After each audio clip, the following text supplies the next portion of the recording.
Salut ami Mobber, j'espère que tu vas bien. Donc comme tu peux le voir, j'ai fait un test de vitesse de pointe plutôt sympathique, hein. Donc dans cette vidéo, je vais revenir donc sur ma configuration. Vous pourrez apprécier mon test de performance. Je reviens aussi sur ce qu'a donné la biellette souple sur une sortie d'environ 50 km. Ma cartouche également a tenu. Je vais faire un point aussi concernant le thermomètre laser. Je reviens aussi sur ce que j'en pense. Je reviens également sur une question qui me taraude un petit peu. Est-ce que je passe en carbu 17,5 PHBG que j'ai déjà ou pas? Je fais un petit point consommation. Voilà. Après, comme à mon habitude, je fais un point un petit peu mathématique sur l'équivalence de la transmission que j'utilise, hein. Donc en fait, je tire trop long. Mais ce coup-ci, a priori, j'ai bien réussi à ouvrir mon variateur. Et avec aussi, je vous proposerai une analyse des données extraites de l'application SpeedChips. Voilà, bon visionnage, j'espère que vous apprécierez, même si effectivement mes vidéos ont un petit peu un caractère peut-être un petit peu trop calcul, hein. Je sais que ça plaît à certains, ça doit déplaire à d'autres. Bon, la forme, c'est pas forcément, je pense, le plus important, peut-être que le contenu l'est davantage, voilà. A bientôt les amis, bon visionnage.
Plus long en distance par rapport à d'habitude. D'habitude je fais pas là. Donc là, on va refaire les ronds-points. Hop, on va arriver de nouveau à un endroit aller en mode libre. Et ce qui fait, je vais essayer de mettre les pieds là, peut-être. Pour voir, ça change quelque chose.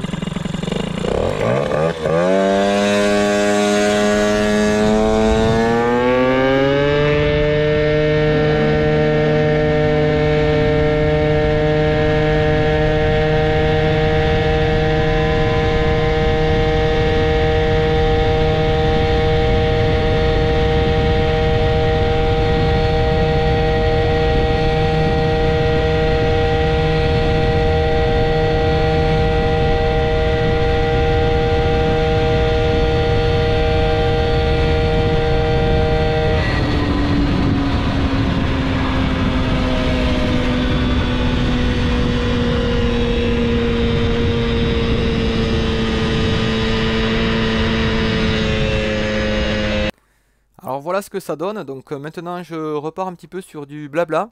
Donc dans mon espace partagé, en général je mets le lien dans la description. J'avais travaillé sur un fichier qui permet donc de faire le lien entre le régime moteur, sa courroie, son diamètre de roue, etc. etc., etc.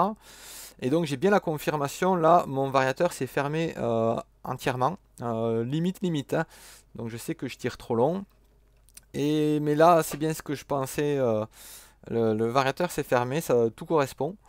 Donc voilà, comme vous pouvez le voir, grâce à mon Stradivario et à mes réglages, au démarrage, par rapport à un variateur d'origine débridée de SPX, hein, c'est comme si j'avais une couronne de 65, hein, donc c'est vrai que ça part plutôt pas mal, hein. Et en pointe, j'ai un équivalent, on va dire, au plus proche d'une couronne de 44,5 contre 56 d'origine. Alors je sais pas si vous arrivez à me suivre, mais en gros c'est ça. C'est un peu en pointe comme si j'avais mon variateur d'origine SPX débridé, là, avec la courroie qui monte un peu plus haut que de base, et une couronne de 44,5. Donc voilà, c'est pour ça que j'ai du mal, quoi. En termes d'analyse grâce à l'application SpeedChips, on voit un petit peu au niveau des temps. Bon, c'est pas non plus, voilà, je sais très bien que c'est une config modeste. Mais pour la config, je vais y venir après, hein, c'est quand même plutôt sympa, je trouve, hein. D'ailleurs aussi pour la consommation, ça aussi je vais y venir après. Donc par contre, j'ai une incohérence entre l'altitude et les données de SpeedChips. Pour moi, ça descendait légèrement. D'ailleurs, la GoPro, je crois bien que c'est ce qu'elle dit. Et j'ai l'impression que dans l'appli de SpeedChips, ça va pas. Donc bon, c'est comme ça. Moi, je pense que ça descend un petit peu. Là, lors de ma pointe, il n'y avait pas de vent, hein. Mais bon, je suis toujours bien couvert. Mais j'ai rentré mes pieds. Ça descendait légèrement. J'ai baissé un petit peu ma tête.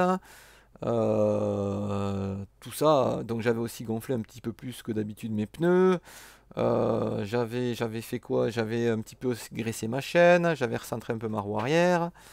Donc c'est ces petits éléments, je pense, qui m'ont permis, on va dire, de m'élancer. Voilà, ça se joue à pas grand chose, je manque un peu de puissance en haut. En ce qui concerne donc ma config, hein, donc je vais pas tout répéter puisque certains la connaissent. Vous mettrez pause si ça vous intéresse. J'ai tout détaillé de façon à ce que ceux qui le veulent puissent s'en inspirer, hein, tout simplement. Mais on est sur une config pas très chère, on va dire, et plutôt fiable. Pour info sur Facebook, je vais mettre les images correspondant à ma configuration. Donc si ça vous intéresse, ce sera plus pratique que de faire pause sur YouTube.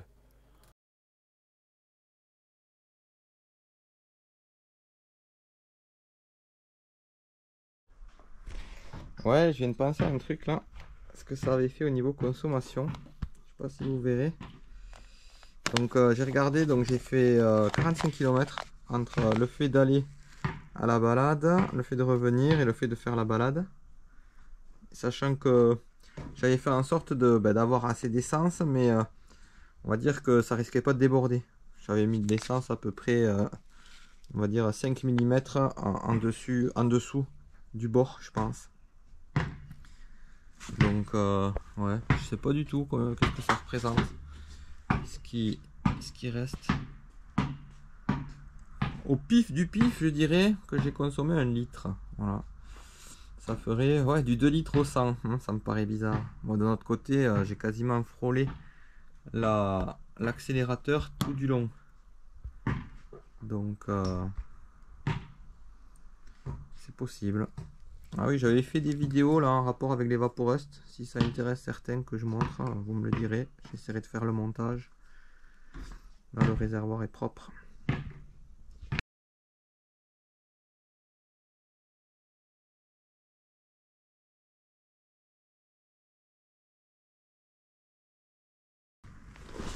Ça, rien à signaler. Ici, rien à signaler. Alors, j'ai plus beaucoup de batterie. Bilan, la biellette, a priori, c'est nickel. Aucun problème pour l'instant. Le moteur vibre pas mal au ralenti. Je sais pas si c'est bien normal. À mon avis, ça explique aussi pourquoi ça vibre. Donc, j'ai un projet de mettre ça, de l'adapter un petit peu comme il y a ici par exemple. Ça a été peint, mais on voit qu'il y a du caoutchouc. On n'est pas sur le système classique de ce style là. Donc bon, ça c'est un projet. Le SHA, le Venturi, je pense que c'est validé. Avant on avait cette ouverture là, comme ça, à peu près, voilà, c'était ça en fait, hein. J'ai eu celui-là, non celui-là quasiment pas, et j'avais celui-là. J'avais enlevé une grille fer et la grille coton. Donc là par contre, cette ouverture là maintenant, on va dire qu'elle est full. Après j'ai mon Venturi, clac, et dessus j'ai mis ça. Voilà. Je vais regarder vite fait, mais je crois que c'est ça. Non, je peux pas regarder parce que...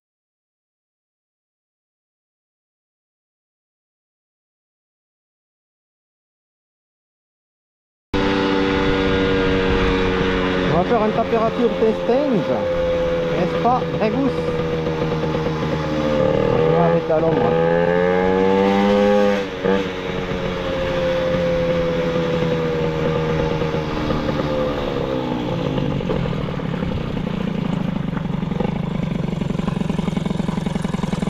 Donc moi là ça indique 1,43.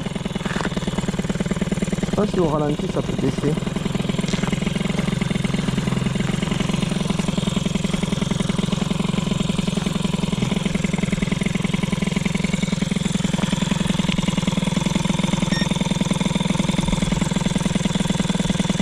Et le pistolet là 115, 120. C'est normal que le moteur bouge autant. Après, si j'accélère un peu, il bouge moins.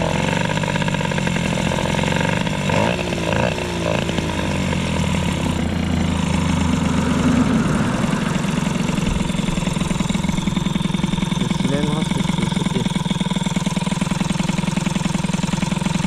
On saute le cylindre.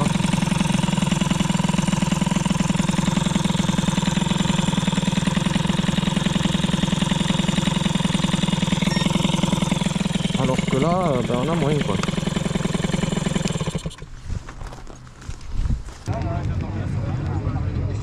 Donc ouais, ça indique 80 degrés, 85, 105 là, 76, le pot 130, c'est ce qui serait le plus juste on va dire. Et le seul endroit qui chauffe bien, ah je vais pas l'avoir, c'est là, dans le petit trou. Bon pour moi ça c'est pas fiable, hein. Et celui-là il est de bonne facture, hein.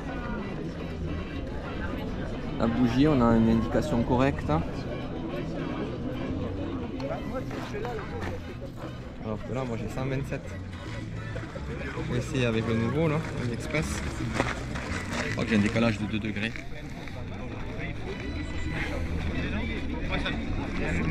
Ouais. Ça chauffe, hein. Ça chauffe pas. Celui-là je vais le garder, l'autre il faut que je le rende.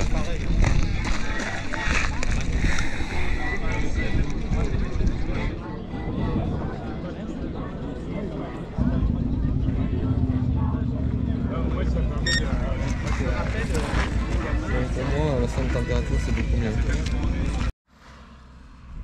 Donc, la mob, elle est à 45 degrés. Ça dépend des endroits. Il y a le carburant, là 36, 37. Là ça indique 85. La rotule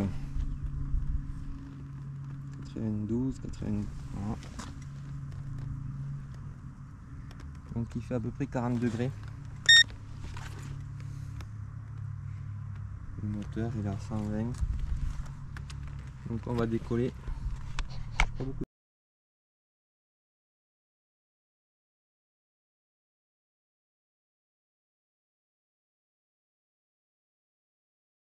J'en arrive à la question du moment. Actuellement, j'ai mes carters qui sont alignés avec la veine gazeuse stock. Ok. Donc ça ressemble à ça. On va mettre de la lumière, je sais pas si c'est mieux ou pas, j'espère. Donc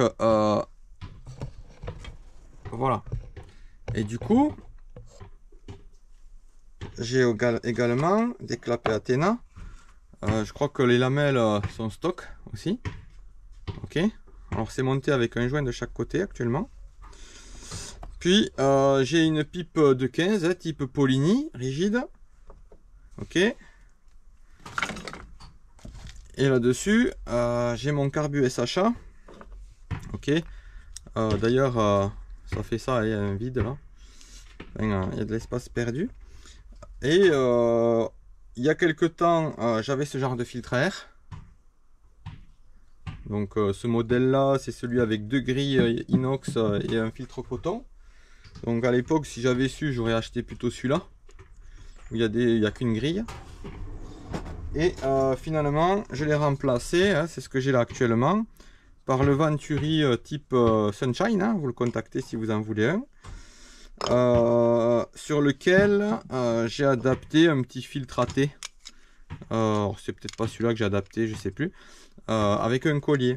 Donc comme ça j'ai quand même une filtration minimale. D'ailleurs c'est pas celui-là, oui, parce que il était trop fin je crois. Bref, ça marche pas mal, hein, comme vous avez pu le voir. Maintenant je suis réglé très très riche. Quand j'avais fait mes réglages c'était en hiver.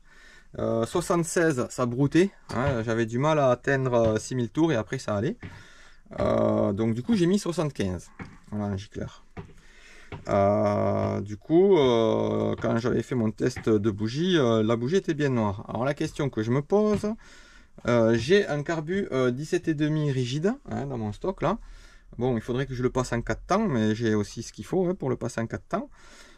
Et du coup beaucoup me disent oui tu devrais passer en PHBG parce que tout simplement tu marcherais mieux, ton moteur serait plus sécure, tu aurais peut-être plus de meilleurs réglages, etc. Moi, mon inquiétude, elle est simple. Ma mob marche super bien et je consomme rien du tout. Bon, je pense qu'en passant en carbu PHBG 17,5, je vais consommer davantage. Bon, franchement, c'est pas la fin du monde. Hein. Là, je dois être peut-être à 2,5 litres au 100 en balade. Même si j'arrive à 3,5 litres, c'est pas très grave. Par contre, je voudrais pas marcher moins bien. Donc vous me direz, effectivement, je peux revenir en arrière, hein, si ça marche moins bien, j'enlève le PHBG. Mais j'aimerais avoir votre avis. Donc mon idée, là je travaille un petit peu sur des joints, hein, parce que j'avais envie d'améliorer ça. Du coup, mon idée, je pense que je mettrai des nouveaux clapets pour être sûr de pouvoir revenir en arrière comme c'était avant. Donc des clapets Athena, peut-être écarter un petit peu ici les lamelles. Alors on m'a parlé de millimètre, ça suffisait, sachant que j'ai ma veine gazeuse stock et il ne faut pas que ça touche. Donc vous me direz en commentaire ce que vous en pensez. On m'a conseillé de mettre un joint fin. Voilà, donc celui-là je compte encore un petit peu le retravailler, mais il est pas mal. De notre côté, je me dis, mettre un joint finalement, ça perturbe le joint qui était prévu de base. Hein. Puis l'idée c'est d'avoir un minimum de volume mort. Je me demande si le mieux c'est de ne pas mettre de joint comme c'est prévu pour ces clapets Athena à la base. Hein. Donc j'hésite un peu, là aussi vous me direz en commentaire, joint ou pas joint entre les carters et les clapets. Là actuellement j'ai un gros joint d'ailleurs. Tac. Et après ici un joint fin. type joint boost, il est très bien. Peut-être d'ailleurs ça va finir avec un joint boost. Et puis la pipe, le même genre de pipe que j'ai déjà. Alors honnêtement, j'avais regardé une autre pipe qui me plaisait plus, mais bon. Voilà, le même genre de pipe que j'ai actuellement, sauf que, rigide, hein, sauf que ce serait adapté à mon PHBG 17,5. Limite, elle est trop grosse pour un 17,5, mais bon. Sachant que j'ai commencé à la retravailler, j'ai enlevé tous les... Bon, ça, j'en reparlerai certainement si je la monte. Mais j'ai enlevé tous les picots, enfin... là, c'est bien libre de partout, ça me plaît bien, quoi. Voilà, j'ai enlevé tout ce qui gênait quand on passait l'ongle dans un sens ou dans l'autre. Mais j'ai essayé d'enlever un minimum de matière de façon à ne pas augmenter les volumes morts. Voilà, donc sachant que je vais pas la polir, mais voilà, je l'ai un effet un petit peu comme ça. Là oui, je me suis amusé à mettre de l'époxy. En fait, j'aurais pas dû parce que ouais, c'était pas une très bonne idée. Donc voilà la question. Est-ce que ayant une bonne config sympa qui marche bien avec un SHA, hein, moi je trouve que c'est assez délirant en fait d'aller plus vite que des grosses configs en PHBG, Kit 65 et tout. Voilà, c'est plutôt marrant. Est-ce que je reste en SHA, mais voilà, j'utilise peut-être pas le potentiel de ma mob, ou est-ce que je passe en 17,5 PHBG que j'ai déjà? L'idée étant qu'après, l'étape suivante, ce sera de rehausser encore un petit peu mon haut moteur et de passer à une culasse boost. Et du coup, je passerai à peu près de diagrammes qui sont en 170, 120 actuellement, hein, à peu près, en 130, 180.